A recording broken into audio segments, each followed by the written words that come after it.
क्या केंद्र सरकार के कर्मचारियों की सैलरी में अब तक की सबसे बड़ी छलांग लगने वाली है? सोचिए, अगर किसी कर्मचारी की बेसिक सैलरी अचानक से दोगुनी कर दी जाए, दोगुनी के करीब पहुंच जाए, तो उसकी जेब में हर महीने कितने ज्यादा पैसे आएंगे। पिछले कुछ दिनों से 8वें वेतन आयोग को लेकर के एक ऐसी ही चर्चा तेज हो गई है, जिसने लाखों केंद्रीय कर्मचारियों और पेंशनर्स की उम्मीदें बढ़ा दी है। लेकिन सबसे बड़ा सवाल यही है, क्या वाकई सैलरी में बम्पर इजाफा होने वाला है या फिर अभी ये सिर्फ एक मांग है।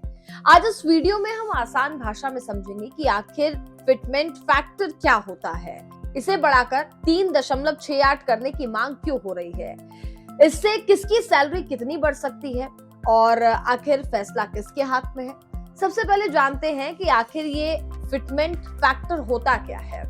तो जब भी नया वेतन आयोग लागू होता है तो कर्मचारियों की मौजूदा बेसिक सैलरी की एक तय गुणांक यानी कि फिटमेंट फैक्टर से गुणा करके नई बेसिक सैलरी तय की जाती है।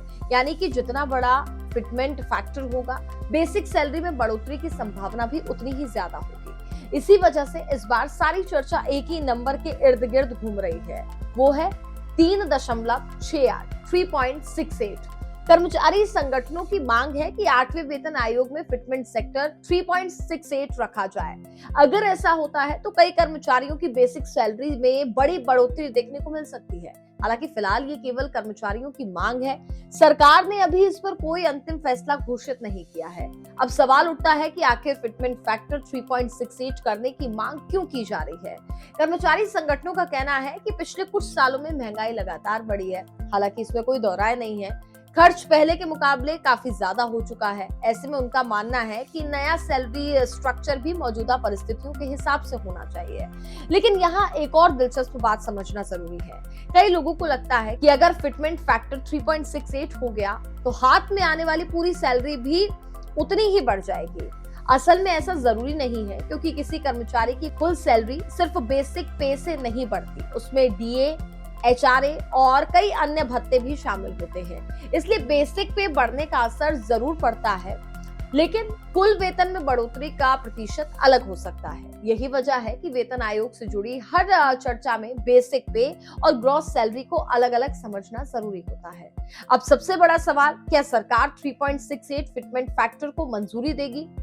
इसका जवाब फिलहाल किसी के पास नहीं है। सरकार ने अभी तक अंतिम फिटमेंट फैक्टर का ऐलान नहीं किया है। वेतन आयोग अपनी सिफारिश देगा और उसके बाद सरकार उन पर विचार करके अंतिम फैसला सुनाएगी। इसलिए इस समय जितने भी आंकड़े सामने आ रहे हैं, उन्हें संभावित अनुमान या कर्मचारियों की मांग के तौर पर ही देखा जाना चाहिए।